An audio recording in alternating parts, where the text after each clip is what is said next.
সুপ্রিয় শ্রোতা মণ্ডলীরা, রেডিও রাশিয়ার বাংলা বিভাগের পক্ষ থেকে আপনাদের সবাইকে শুভেচ্ছা জানাচ্ছি। রাশিয়ার বিজয় দিবস উপলক্ষে আপনাদের সবাইকে জানাচ্ছি অভিনন্দন এবং শুভেচ্ছা।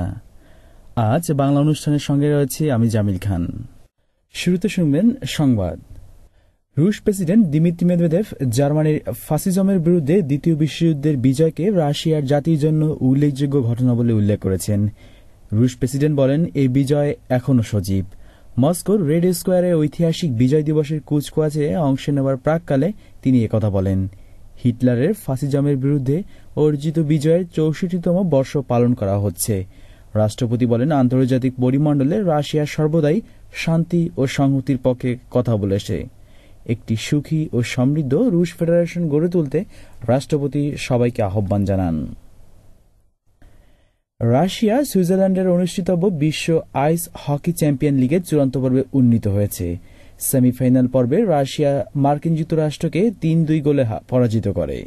আগামী ১০ মে রোববার অনুষ্ঠিত হবে ফাইনাল, যেখানে রাশিয়া খেলবে কানাডার বিপক্ষে। ওয়াশিংটনে আজ উদ্বোধন করা হয়েছে মস্কোর ক্রেমলিনের জাদুঘরের প্রদর্শনী। আকর্ষণীয় এ প্রদর্শনীতে দর্শকরা এমন সবকিছু দুর্লভ বস্তু দেখার সুযোগ পাবেন যা আগে কখনোই রাশিয়ার বাইরে প্রদর্শন করা হয়নি। ইতিহাসে স্বাক্ষর বহনকারী বিভিন্ন যুদ্ধের অস্ত্র, দামি বিভিন্ন পাথর, স্বর্ণের অলঙ্কার সহ আরও অনেক দুর্লভ বস্তু প্রদর্শন করা হবে। ইউরোপের সবচেয়ে জনপ্রিয় সঙ্গীত প্রতিযোগিতা ইউরোভিশনের চূড়ান্ত পর্বে উন্নীত ৫ জন সঙ্গীত শিল্পীর মহড়া পর্ব শেষ হয়েছে। প্রতিযোগিতায় ভেন্যু মস্কোর অলিম্পিচেস্কি স্টেডিয়ামে ইতিমধ্যেই সব ধরনের প্রস্তুতির কাজ শেষ হয়েছে।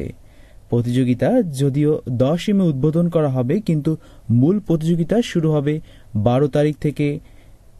দুটি সেমিফাইনালের পর আগামী ১৬ মে অনুষ্ঠিত হবে আকর্ষণীয় ফাইনাল, যেখানে প্রতিদ্বন্দ্বিতা করবেন যুক্তরাজ্য, ফ্রান্স, জার্মানি, স্পেন ও রাশিয়ার সঙ্গীত শিল্পীরা।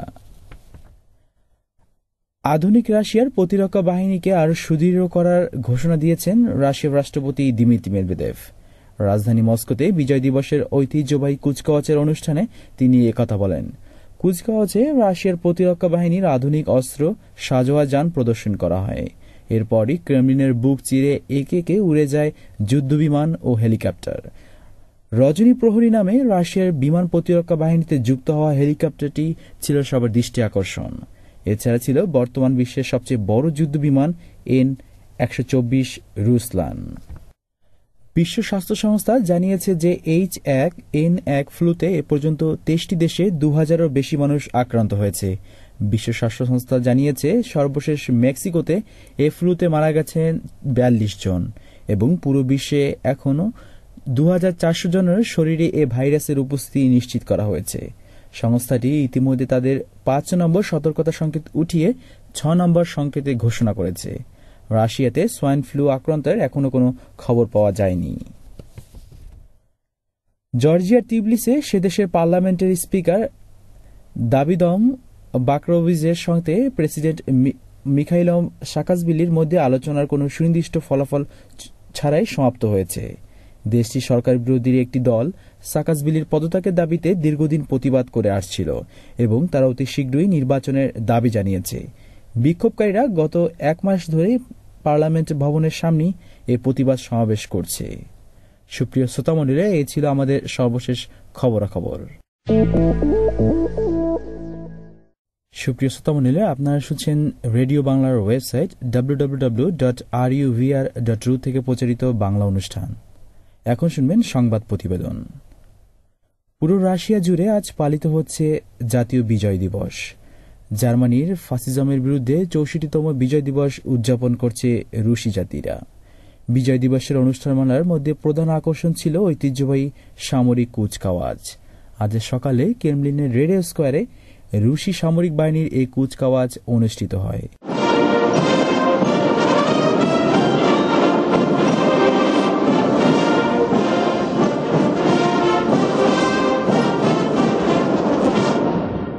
পুরো রেড স্কোয়ারকে রাশিয়ার পতাকা দিয়ে সজ্জিত করা হয়। একই সাথে বিজয় দিবসের পতাকা উত্তোলন করা হয়, যা ১৯৪৫ সনের মে মাসে সোভিয়েত ইউনিয়নের সৈন্যরা নিজেদের পোশাকে ধারণ করেছিল। এই মর্যাদা সম্পন্ন কুচকাওয়াজে উপস্থিত ছিলেন রাশিয়ার রাষ্ট্রপতি দিমিত্রি মেদভেদেভ, প্রধানমন্ত্রী ভ্লাদিমির পুতিন সহ আরও অনেক গুরুত্বপূর্ণ ব্যক্তি। রাষ্ট্রপতি কুচকাওয়াজে যোগদানের প্রাক্কালে এক সংক্ষিপ্ত বক্তৃতায় বলেন, Победа над фашизмом – великий пример и великий урок всем народам. Урок, который актуален и сегодня, когда вновь находятся те, রাষ্ট্রপতি দিমিত্রি মেদভেদেভ বলছেন, এই বিজয় রাশিয়া অর্থাৎ তৎকালীন সোভিয়েত ইউনিয়নের জন্য এক উল্লেখযোগ্য ঘটনা বলে অভিহিত করেছেন। রাষ্ট্রপতি বলেন, এই বিজয় এখনও সজীব। তিনি বলেন, আন্তর্জাতিক পরিমণ্ডলে রাশিয়া সর্বদাই শান্তি ও সংহতির পক্ষে কথা বলে আসছে। একটি সুখী ও সমৃদ্ধ রুশ ফেডারেশন গড়তে রাষ্ট্রপতি সবাইকে আহ্বান জানান।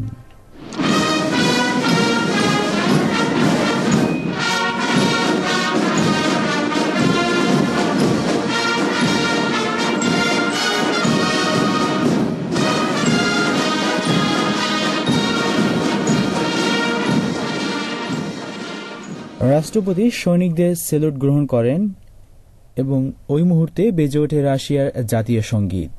সামরিক বাহিনীর সাজোয়াজানগুলো একে একে পুরো রেড স্কোয়ার প্রদক্ষিণ করে। এরপরই ক্রেমলিনের বুক চিরে উড়ে যায় 70টিরও মতো যুদ্ধ হেলিকপ্টার ও বিমান।